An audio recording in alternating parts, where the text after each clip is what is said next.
Hi, everyone. Welcome to today's live stream. Today, I am so excited to be able to talk with you guys about standing firm in shifting sands with my friend and colleague, Stephanie Walters, who'll be joining us today. So Stephanie, welcome. We're so glad you're here and that you're joining us. I am excited to be here. We always have such awesome conversations, so I'm excited to have another one. Me too. I am too. And I'm excited too because I want our viewers and our participants out there to join in our conversation today, because I think what we're going to be talking about today will be really relevant to so many teachers and educators out there. And we want to hear from you guys out there. So as we're going through the conversation today, Anna, who works in our office with us, she is our manager for our marketing and public relations, and Anna is going to be helping to facilitate the chat. So if you're watching and joining us today, go ahead and plug your name in there. Tell us who you are. Where do you teach? What languages do you teach? Or are you a district supervisor or a principal? Share with us who you are. And want to make sure you guys know that just like last time, we will be having a giveaway at the end of today's live stream, and we'll be giving away some Stamp for Us tests. So if you are a teacher of another language or you speak another language and you want to go for your global syllabi literacy, you can do that. And we're also going to give away an advanced license today as well. So make sure you stick around and participate. So we have I think a really timely topic to talk about today. So today's topic is standing firm in shifting sands. And Stephanie is joining me to talk about some of the practices, Stephanie, that you have used that are tried and true and have just stood through the test of time. So what are some things, as we started talking about this, that came to mind for you? Well, recently I was in my school and I was talking with some teachers that are in my department, and our school had just made a decision to shift, from one type of program to another within our world languages department and with the school as a whole for the next school year. And we were just talking about that as a department. And I remember saying, I don't care what label we put on it, what program we follow. My kids are going to read and they're going to write, they're going to speak, and they're going to listen in Spanish. And I think that really kind of sums up how I feel about it as far as the foundational practices that I try to really stick to, no matter what's going on. And I don't think any of us could have anticipated this past year. It's been really rough. I know it's been really rough for teachers. And I think just getting reestablished, getting back to the basics is maybe one of the best things that will come out of our experience this past year. Just remembering what's most important, and that's connecting with our students, building relationships with them first and foremost, knowing who they are, making sure that they have a voice and feel seen in our classrooms. And then once that is built, then providing them an environment where they feel safe to speak and read and write and listen, and to do that over and over and over again. Yeah, because all of those are things that we try to practice and have as like our normal practice and under a normal world of learning and teaching. It just looks a little different, and maybe the tools we use are a little different. And I know one thing that I think it is important for our viewers to know is that you have lived in a virtual world and even in a hybrid world, off and on for many years now. Mm-hmm. And when you first had to make that jump, it was a little different because it was very strategic, your jump. It wasn't oh, by the way, tomorrow everything goes online. it was more of a decision that you made to move into that field. But what are some things you had to think about and consider, and what are some experiences maybe that you could share with us of how it has impacted how you view this whole process of teaching and learning in a virtual setting, and how you build relationships in a virtual setting? Like, what are some things you could share, some insight you could share with us that you've experienced? Well, when back in 2013, when I started teaching online full time, I was scared to death. Like I didn't know what I was getting into. I really didn't. And that's kind of who I am. I like to try new things. I get bored very easily. I like to be challenged. Um, and so it was a good next step for me. But I would be lying if I said I wasn't scared or a little bit unsure, because I do love the classroom. I'm an extreme extrovert. I love to be in the classroom. I love interacting with students. And so I was really scared, honestly, that I wouldn't like it, that it would be weird, that my students wouldn't really learn. Those are some of the fears that I had at first. But I stepped in full fledged, ready to go. And I learned so much in the first it took several years. And that's why I just commend teachers right now who have been forced into that situation. And I've seen firsthand some of them just thrive and are just be incredible, and some struggle and just holding on. And I'm so in awe of teachers this past year and what I've seen and heard and watched them do, um, in such short notice, for their students has been remarkable, really, because I know the learning curve that I had stepping into a full-time role online. Um, I did that for about a year, and then I went back to the classroom part-time as well. So for the past 7 years, I've been doing both. I've had a foot in the classroom, just very fortunate to have a local private school in my community that allows me to come in and teach a couple classes a day.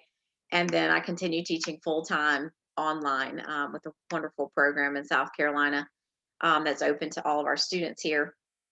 And that's the sweet spot for me because I get both. I get to have the best of both worlds. I really, really do. I'm very fortunate in that way. But again, the learning curve was steep. I had to learn how to do what I knew in a different learning environment. And what I learned is you do a lot of the same things. You do many of the same things. You just do them a little bit differently. Some are much more intense online. You have to be much more intentional with certain things, like communication, for example. Teaching online full time, you have to be a great communicator, and that's a skill that can take time to build. It really is. You have to, when you don't see your kids face to face physically, you have to learn how to communicate with them in a variety of other ways. That was a big shift and transition for me. And now I talk to my students like all the time, like they're always texting me all hours of the day. So it's just, So I was going to say, what are some tools you use? So what are some things that you use to communicate with your students or with their families? Are there things that you anything and found are more everything. effective? Anything and Everything. everything. I believe very strongly in a personalized approach, to what I do. So I try to meet students where they are. Most of my students online, for example, work in the evenings because they're older students. They're high school students. Many of them have jobs. Many of them have other classes during the day and those types of things. So I work a lot in the evenings. I use Remind a lot. I use text, Google Voice. there's countless children in South Carolina with my Google Voice number all around out there. Um, so, phone calls, most kids aren't into phone calls, right? These days, but text messaging is highly effective. Um, my team that I work with at our program, we use Canva a lot to produce lots of different types of engaging material to send out to kids. Email, parents are usually good email. So just really try to hit a wide variety so that you're getting everybody wherever they might be. Hmm. What are some ways you've tried to or been successful in bridging that connection with the parents of these learners? Because your learners are a little different in that they're not maybe virtual because of the COVID pandemic, but they're virtual because of a choice that they've made. So parents, by virtue of putting their children into these programs, have already embraced that idea. But what advice could you give teachers, especially teachers entering into this hybrid phase where things may feel a little chaotic for a little while for them because they're starting school over essentially right here at the end of the school year? Yeah. Do you have any advice or ideas for them that might be helpful for reassuring parents or engaging with them as they go through this new transition again? It's just so Yeah, tough. That's tough. it is. It is tough, and I'll say we as a program have seen both. We have a large number of kids, particularly this past year, that have been forced to take online courses with our program, for example, because Mhm. their schools didn't know what to do. Their schools didn't Yeah. have a way to offer something online. Their schools weren't prepared to do so. Just a variety of different reasons, or parents wanted to keep their kids at home for health concerns. So we got a lot of both, parents and kids who intentionally chose online learning, but I'd say a vast majority who did not, who that would not maybe have been their first choice.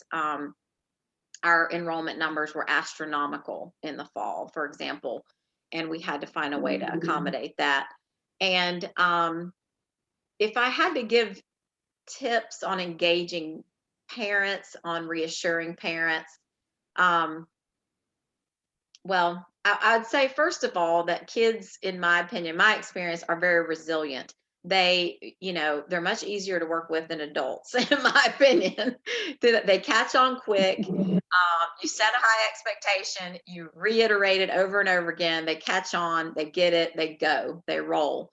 Um, Parents can be a little trickier because they're also trying to understand what their child's doing. They're trying to help their child. They're trying, to do their own jobs and all the other things that you have to do as a parent. And I can certainly relate as a parent.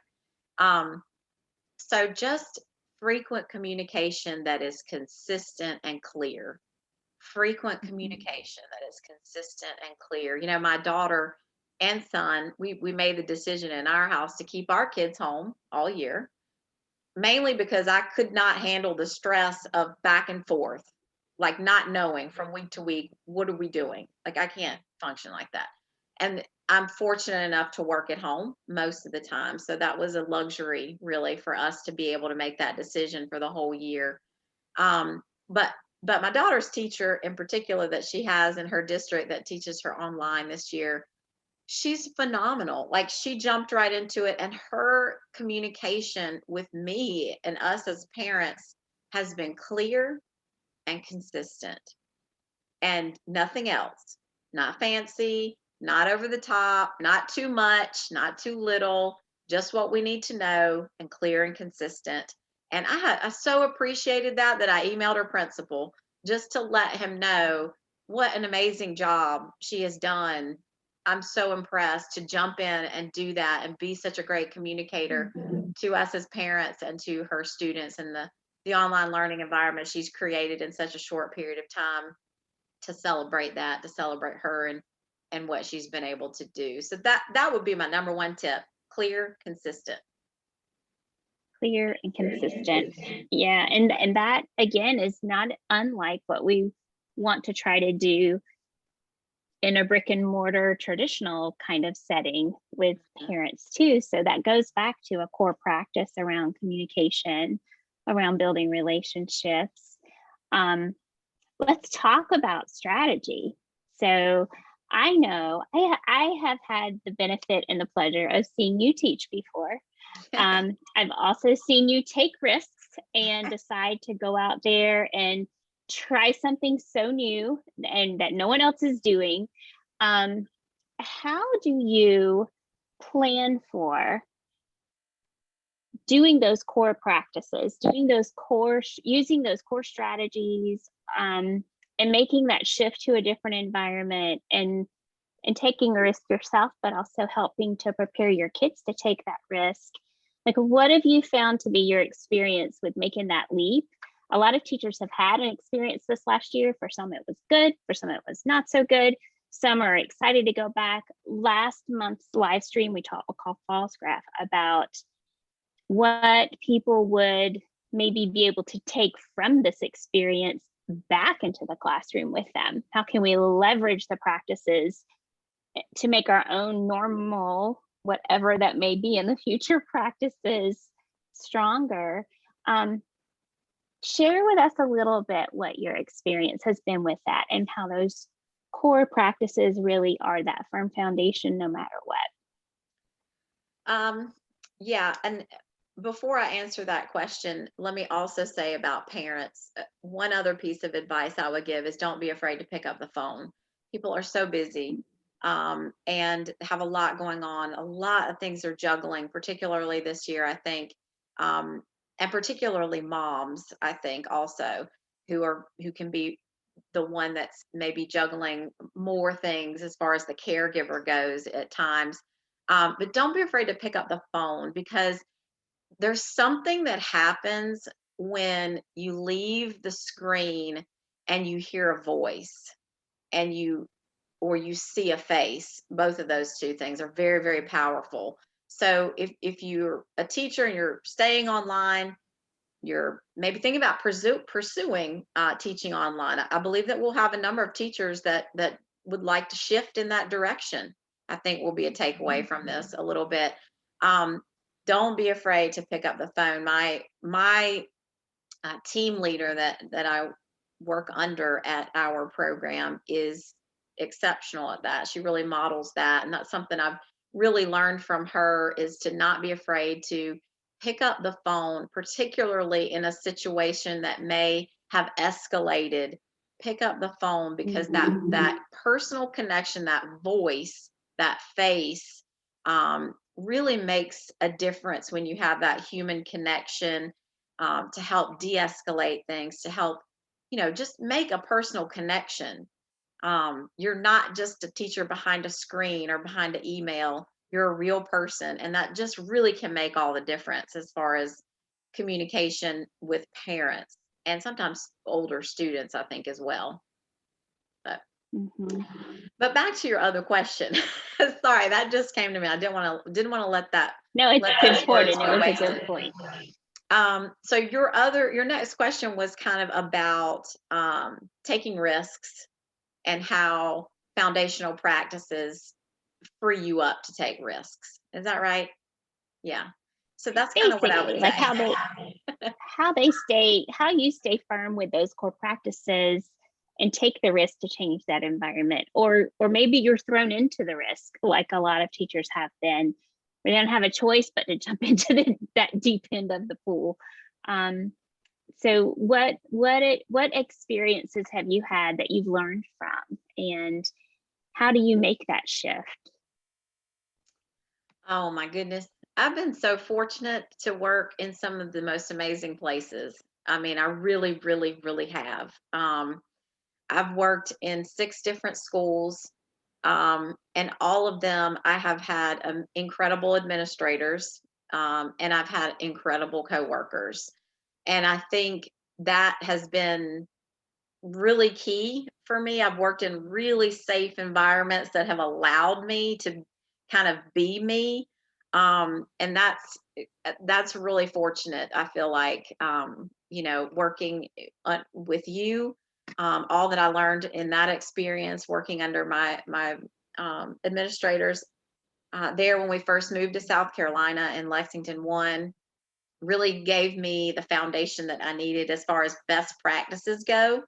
I've started to feel really comfortable as a teacher for the first time, and this was about, goodness, 5 or 6 years into teaching. Um, so, what I would say to newer teachers is give yourself time, give yourself grace, give yourself love, put yourself in good situations, surrounded by supportive people. Is what I would say first and foremost has been the most important thing in my career to free me up to try new things. I never ever once felt I'd get in trouble for trying something new, which I think is so awesome. I mean, I'm so thankful for that. Um, and then I think, like you mentioned, just keeping it simple. I remember going to Actful a couple of years ago, and I was in a session with Paul Sandrock, I think, and he was talking about how teachers try to do so many things, and we look like a messed up Pinterest board sometimes because we're going in so many different directions, trying to implement all these new technologies, trying to make our bulletin board look amazing, and trying to do this and trying to do that. Um, and that if we really just settle down and have a toolbox of 5 or 6 things that are consistent, that we consistently use, that we can teach our kids how to do a process, how to do right from the start, to where midway through the year, they don't even need you there. They don't even need you in the classroom. They know what to do. And that really resonated with me. It really resonated with me. And that has been kind of my go-to. I may try something new, but I'm not going to try too many things at one time. I may just try one, and I'll try it out. And then at the end of it, I'll stop, and I take a lot of time to reflect. I do a lot of journaling along the way.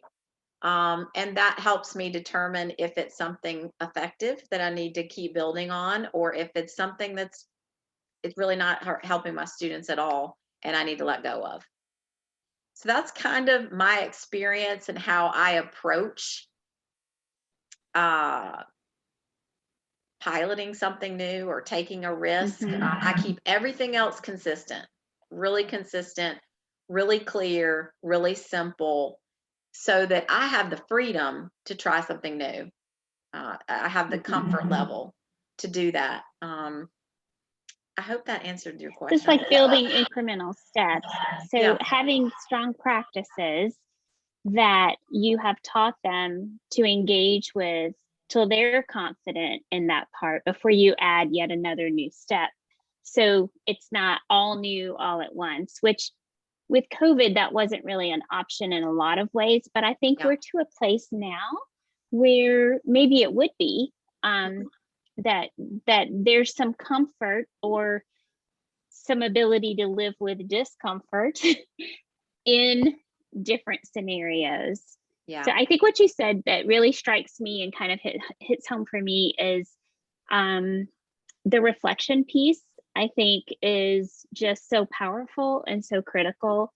We are so hurried and so rushed and so involved in every single thing all day, every day. Taking that slice of time to reflect on how something went, what you learned from it, what you would do differently can have a huge impact. And how do you structure your time to have that reflection time? Is that something you do intentionally? Well, it's not always there. For example, my super busy time of the year is in the fall when school has started, and then our online courses begin, and that's when the bulk of our world language students begin. I've also been serving the last few years as our department's lead teacher, so we have a lot of adjuncts that need support from me as well. And so it's just a really busy time from like the end of August until November. Basically, those few months are super busy. I work a lot of hours during that time. And so during that time, I just try to give myself a lot of grace, and I don't expect a lot from myself as far as carving out time for reflection. That's more of my survival mode time, which is okay. That's during the time I try to be really intentional about carving out some space just for me, like to walk, to jog, to just separate myself from work. That's the main thing I try to carve out time for during that part of my work year. And then as things ease off and I have more time, then that's when I try to be more intentional about trying something new and about reflecting on it as well. And I'm such a weirdo, man. I'll sit around and actually, I will talk to myself about something. Like if I don't have time to sit and journal about it, I will talk to myself about how it's going. It's so weird. I'm so weird, but I'm a teacher, so I like to talk. So I guess that's No, normal. I don't think that's very weird at all. But so it doesn't happen all the time, but it's important to me that it happens because I've seen too many times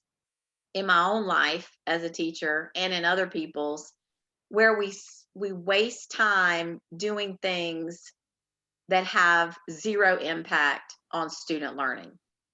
We, at any given time, we're probably all doing something that has zero impact on student proficiency and learning. And so I think it's so important to think about what is that? What are those things that we can let go of? Who needs something else to do? Nobody. So I think sometimes it's just as important to think about what are the things to let go of as it is what are the things I want to try or add. It's equally important. I agree. I think there's not enough time to do everything we've ever done and everything we want to do. Yeah. And so that stopping and thinking about what is going to give us the most bang for our buck to move kids forward with proficiency. And Yeah, and I that's what we think have to cling to. what I really hope for teachers right now, because we still have a long way to go, right? We've still got, some teachers you're just now getting back to school and you got another quarter and a half, or you're going until almost July or whatever the case may be. But what I hope will happen is that teachers are given time to think and to sit with the emotion of this past year, to reflect on it, to be with it, and to gain something from it, hopefully learn something from it, um, to take forward, and things, of course, to leave behind. I hope that teachers are given that time, are encouraged to take that time, that those conversations collectively happen in schools and districts across the country. They desperately need to happen. I couldn't agree more. It's such solid wisdom, Stephanie. I'm not surprised knowing you, but It's because I'm getting old. That's what it is. You still haven't caught up to me yet. So one of the comments, we have a couple of comments I do want to read to you. Mary Bell Fernandez says that with her little ones, and some of this is speaking back to some of the things we've talked about, I plan to make them move for brain breaks so they get time out of their chair and farther from the screen. So breaking that screen time up for them. Oh my goodness, especially for the little ones. Actually, for us too, though. Like we need to get up and move away from the screen also. Yes. I'll tell you, and I'll comment just on that really quickly. That's so important for her too, as a teacher, if she's teaching online. One piece of advice I would give as an online teacher is it's so hard to separate home and work when it's all in the same space. And I know a lot of teachers have experienced that this year. It is hard. One thing I do, I leave the house every day at the end of work, and then I return back to home. That makes such a big difference to me. My husband and I are big happy hour people, and that's why, because I need to leave the house a couple hours, at least 1 hour, and then I need to return home. And that space and separation, it Mhm. really makes a difference. I can tell when I've had a whole day and I haven't left and it's all mixed and mingled. Um, that's hard Mhm. for me. It puts me in a negative space for sure. Yeah, it chunks your day then, and sets that perimeter of coming home from work or leaving work Yeah. for you. It's like a physical barrier that you cross, Yes, it really right? is. It's crazy, Yeah. but it works. Yeah. I might just start trying that in the mornings too, like Mhm. I'm leaving for work, I'm leaving the house for a little bit. It might work that way too. Mhm. Another comment we had from Miriam Grandjean, who you may know or remember from Mhm. Lexington. She Mhm. was talking about the importance of collaboration, peer collaboration, working together, and the value of that, like surviving, that being a survival tool as Oh, well. yes. Um, Absolutely. Absolutely. I could not agree more. In fact, the team that I work with now at both my school that I go to and my online program that I work for, I have the most amazing coworkers, but particularly online, our staff of full-time teachers, we have just been able to create and maintain this environment together that is safe, where we can vent without fear, where we can celebrate each other, where we can bounce ideas off, where we can share about not only our professional work, but our personal lives. And I tell you, that makes all the difference. It makes all the difference. It really does. I mean, they are not just amazing they're not just amazing teachers, they're amazing people. And when you're mhm. around that, it doesn't only make you want to be a better teacher, it makes you want to be a better person. It works all the way around.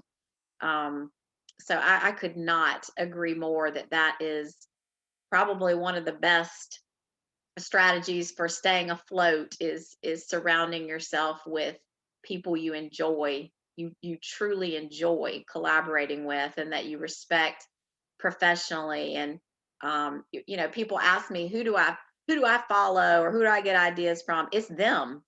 I don't have this long I don't do any of that. It's them. I am enriched all the time by the people I work with, and They're your I'm tribe. really fortunate to have that. So, Yeah, I think one of the things that Stephanie and I talked about yesterday, and relates to this a little bit, because we were talking about how we renew ourselves, like when a teacher is on the fringe or burning out, or just trying to survive day to day, that daily renewal, the nourishment that you get, you're speaking to that nourishment you're getting from your tribe, from your people who are there to encourage and support you. um, and I know we talked some about self-care, and I think one of the things that we talked about that I think a lot of people are starting to experience is, you can do all the self-care you want in the world for yourself, and it may or may not really renew you. That we have to help each other. hmm So you just yeah. had some really amazing things to share about that too. And if you want to share a little bit about what some of your strategies are for supporting and encouraging your peers and colleagues too. Yeah. I mean, I know I kind of feel like everybody's tired of hearing the word self-care. It's kind of one of those things like, yeah, I know. I know I need self-care. Thanks for telling me. Okay. Now leave me alone. Like, oh my gosh. But it's true. It's like people telling you need to exercise and you don't want to do it. I don't want to do it. I don't want to exercise. I hate exercise. But do I feel better every time I do it? Yes, I do. And It's yet you're a true. runner. Yes. Yes. Yes.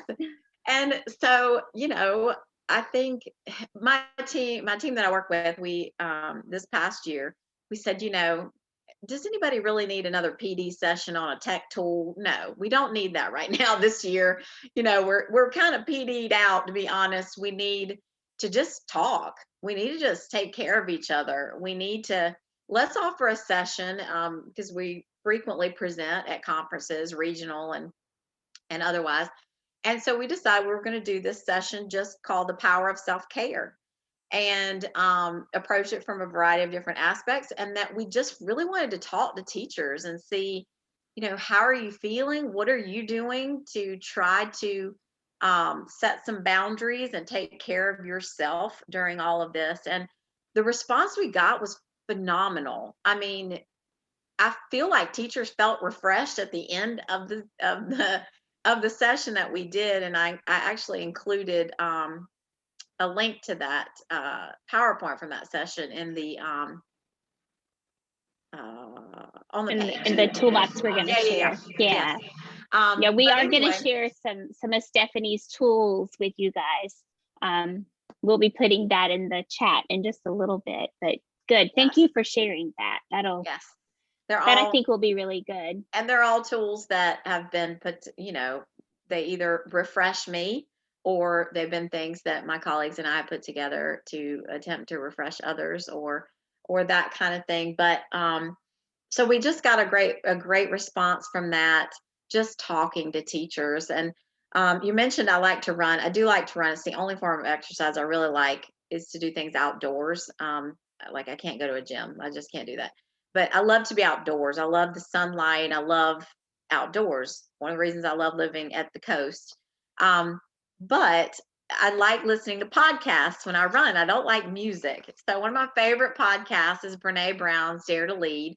And recently she had one about, she was interviewing these two sisters, and about their book called Burnout, Experiencing the Complete Stress Cycle. I highly recommend it, and I linked it also in my toolkit. But they talk about, one of the quotes from the podcast they share and from the book was that the cure for burnout isn't and can't be self-care. It has to be all of us caring for each other, just kind of noticing that somebody needs lifting up, that someone needs pulling out, that someone needs some encouragement, some love, some rest. Just noticing, one another's needs and pulling each other up collectively. I really think that's what it's going to take this go round, because teachers are hurt. They're struggling. Some of them are hurt by the things they've heard, by the way they've been responded to, by what they've been asked to do, by all they've been asked to do. And so I think we need some collective healing together, and to help each other with that. Yeah. We really do. So I agree.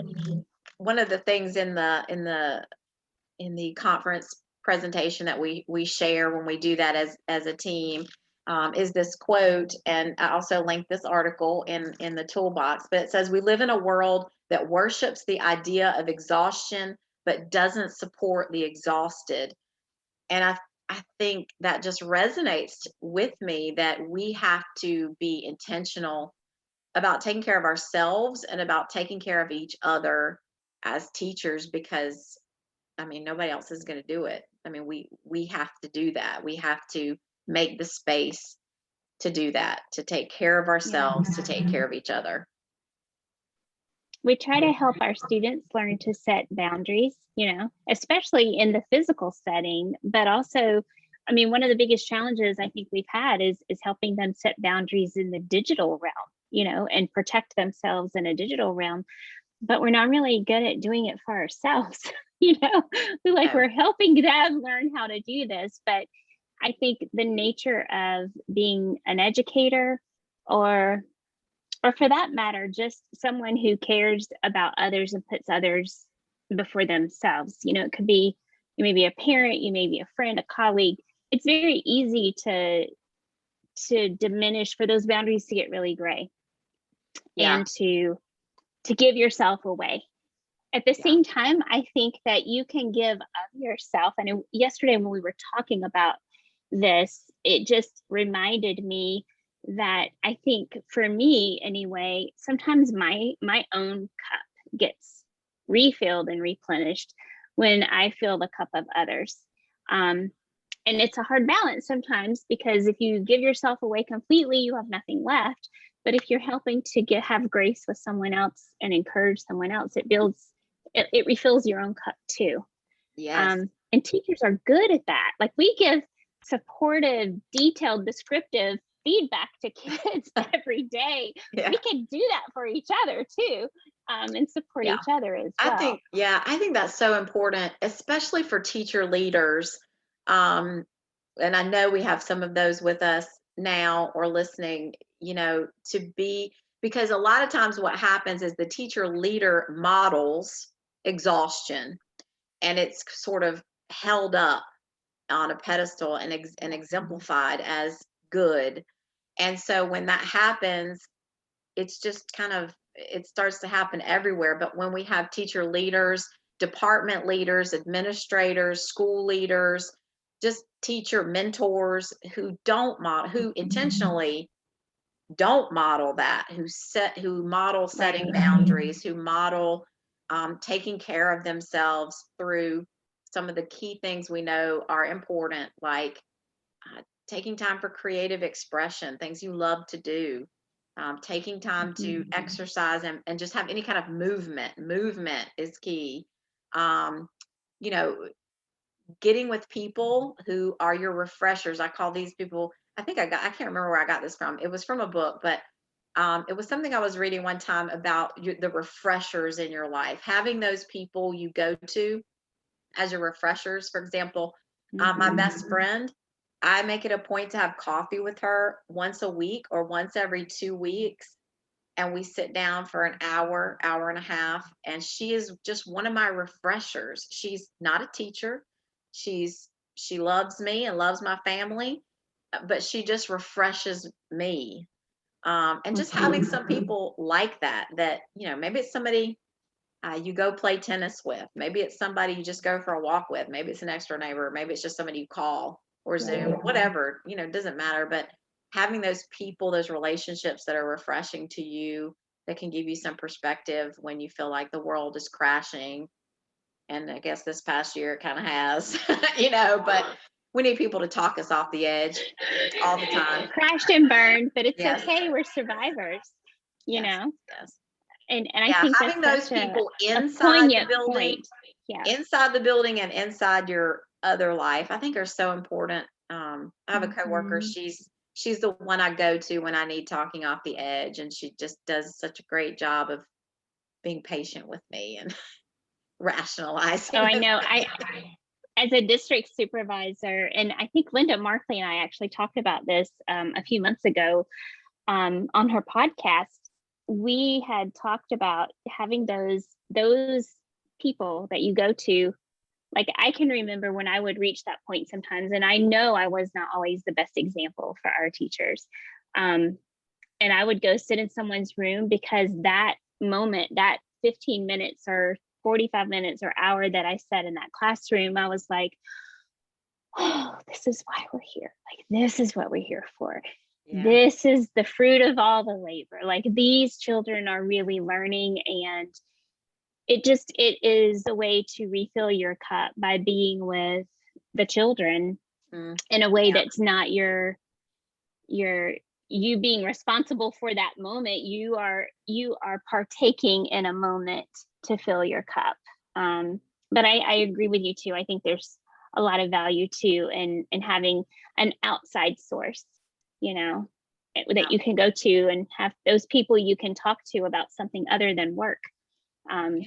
Yes, because we can let it consume. There have been times where I haven't had anyone other than work people to talk to, because you get so wrapped up in your work, and that's not healthy either. Yeah, So, I think we tend to do that as teachers. I mean, I'm married to a mhm, teacher. My sister's a teacher. All my friends are teachers for the most part. I'm around teachers all the time.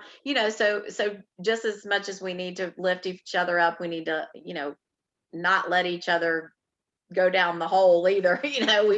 We need to, kind of get out of that sometimes and do something different, mhm. experience something different. But Oh, it's so true.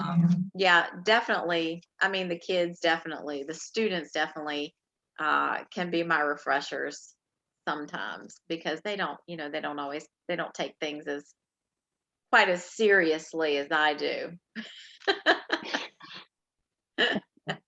Well, that's goes back to them having more flexibility and Mm, resilience because they know they can bounce, right? yes, they can. Um,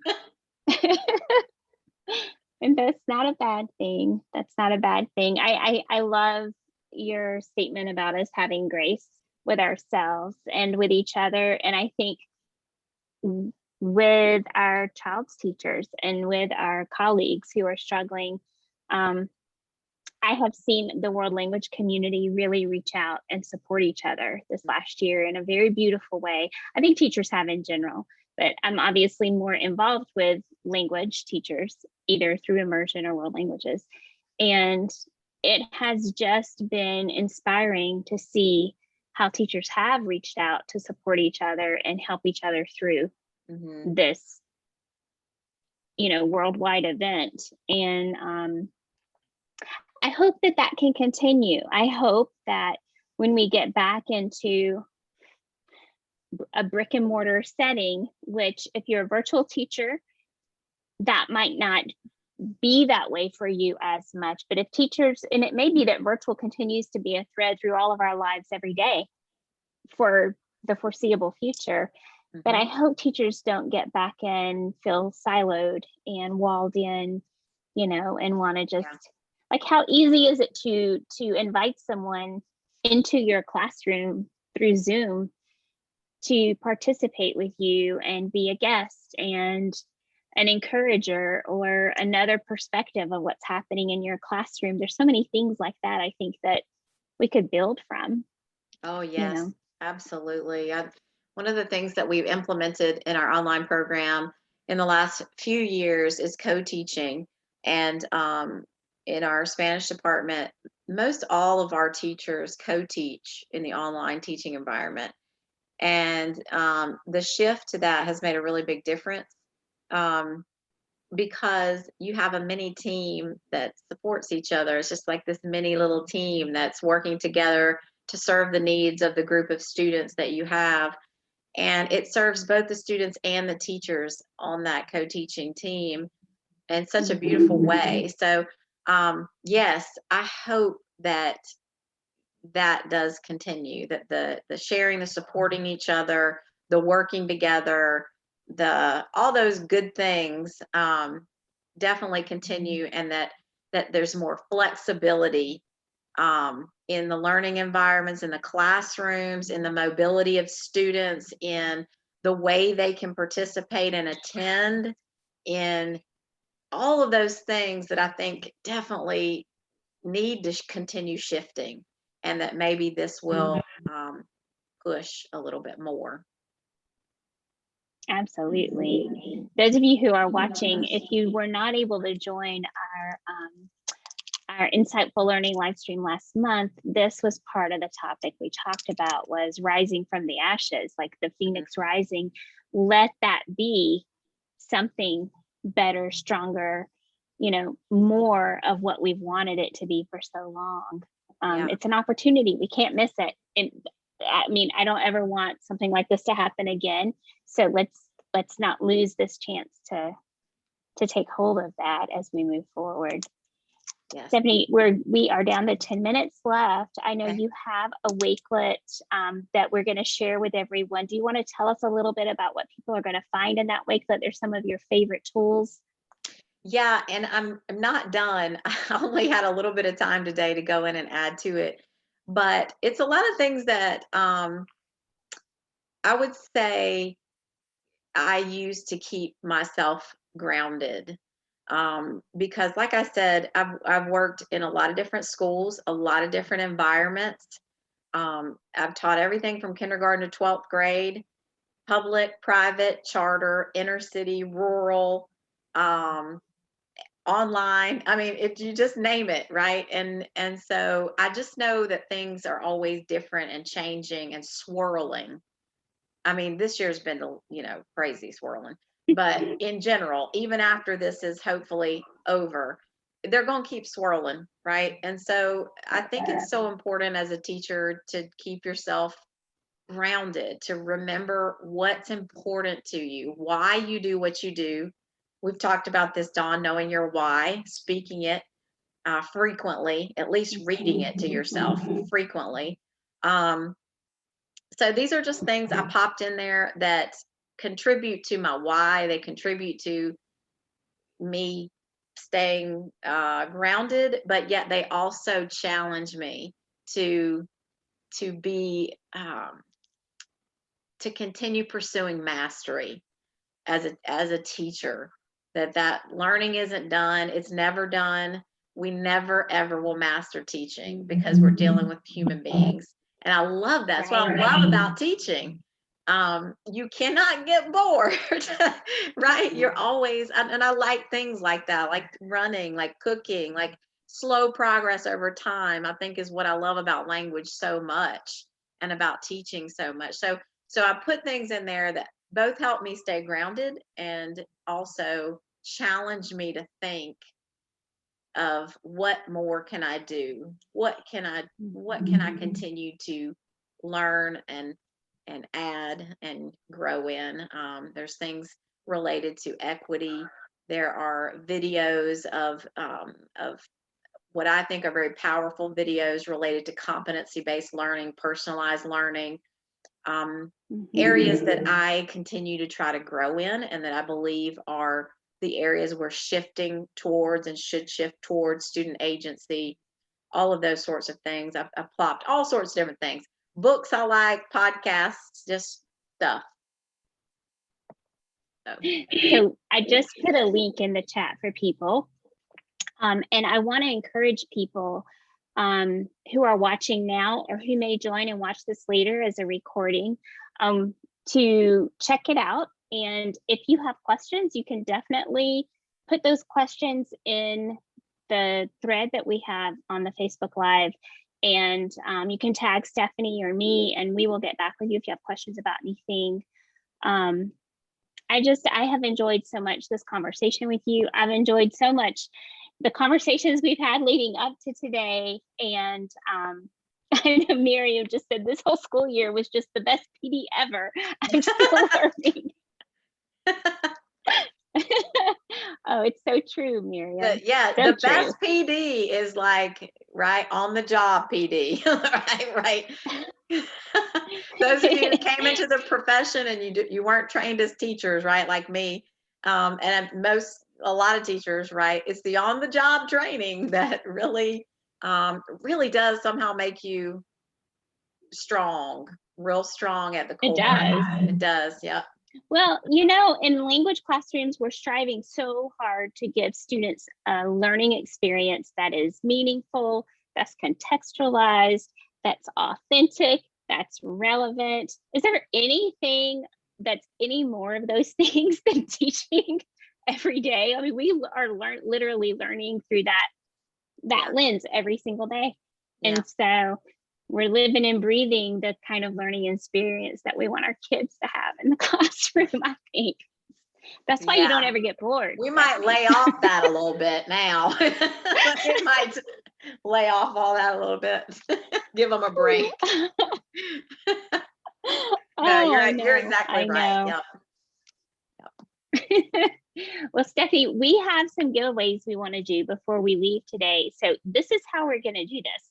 I am going to ask you to think of a country or a place in the world that is especially meaningful to you, and don't say it out loud. Okay. And then we're going to ask our viewers, our people who are watching right now, to chime in and name a country or a place that you're thinking of. And the 5 viewers who are closest geographically to Stephanie's location will win the Stamp for Us test. And the person who is the absolute closest will get an advanced license. Now, some of you that I see in the chat, you already have advanced licenses because I know who you are. But if you have not yet taken the stamp test for yourself to get the global seal, you can do that. And Stephanie, by the way, congratulations. I saw your post with your students who got the seal of biliteracy. That's so awesome. I'm so proud. I'm so proud. I know you're so of them. proud. Oh my goodness, so proud of every year when we do that. I get this nervous feeling, and then I see their scores. I'm like, oh yeah, I knew they were going to get that.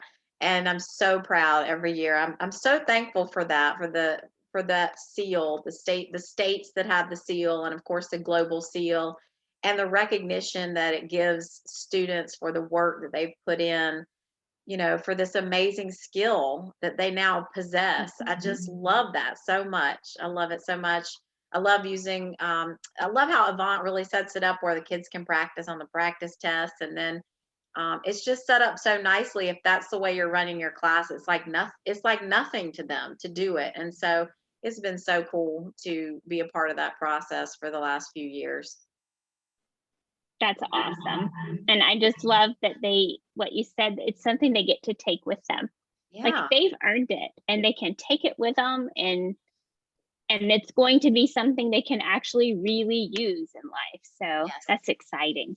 Okay, so do you have your country or your location in mind? Yes. Okay, so viewers out there, do you guys want to throw in the comments? Don't be shy, just throw in the comments a location. And if you have already done this and you want to give it away to someone that you know would be meaningful to that person, you can still participate. So let's see. Let's see, right now, I think we have 11 viewers out there. So you guys, if you want to throw any of your countries in there. Oh yeah, Betty's saying, writing samples are great to prepare students too. Yeah, because we have writing samples on the website as well, so they can practice.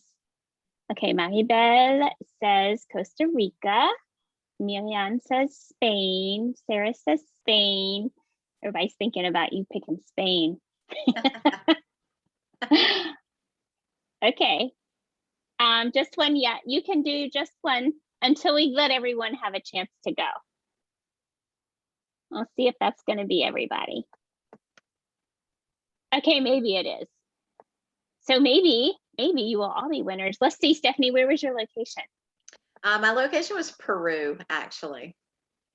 Yeah. Oh. Anybody close?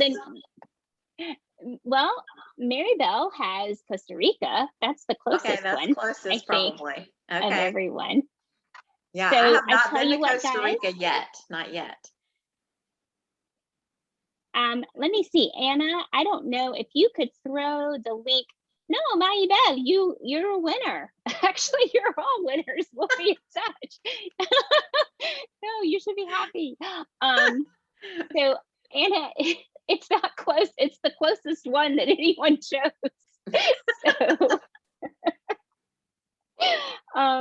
So Anna, if you will put the link in there for them, for you guys who participated and put your country in there, use the link that Anna's going to plug in there for you, and you can submit, and just in the notes section of that little form, just put in there, okay, good, now she's happy.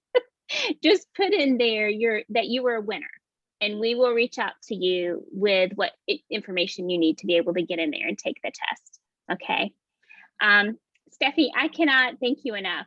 It has been so much fun, and it's been so good to get to reconnect with you, but also to get to share you with the world, and for people to get to know and hear from you. You just have such wisdom and so many experiences that I think are of such value for everyone. So thank you so much for sharing that with us today. Thank you. It was so fun. I enjoy it. I enjoy talking with you about anything, really, all those things. So it was fun. Thank you for having me. Oh, thank you. And you guys out there, I just want to tell you thank you for joining us today. Please make sure that you share this live stream with your friends. It's going to be recorded here in Facebook, It will also be saved. We're going to save it and upload it to our YouTube channel as well. So also just a quick plug as well for those of you who know any Chinese teachers or who may be Chinese teachers, we do have a webinar that we're doing as a collaborative free webinar next week with Asia Society. And we're going to be talking with teachers and Roger Burt. Roger is just chimed in there in the chat. Roger is going to be one of the guests from Davis County, Utah. And we have 2 other Chinese teachers from Davis County who are going to be talking about Chinese strategies and teaching and using data to make data-informed decisions for instruction. So make sure you join us. And I think that's all for today, you guys. Thank you so much. And it's so good to see you guys in the chat. Thanks for coming. Stephanie, you can stay on the line and we will catch up with everyone else later. Thanks, guys. Thank you. Bye-bye.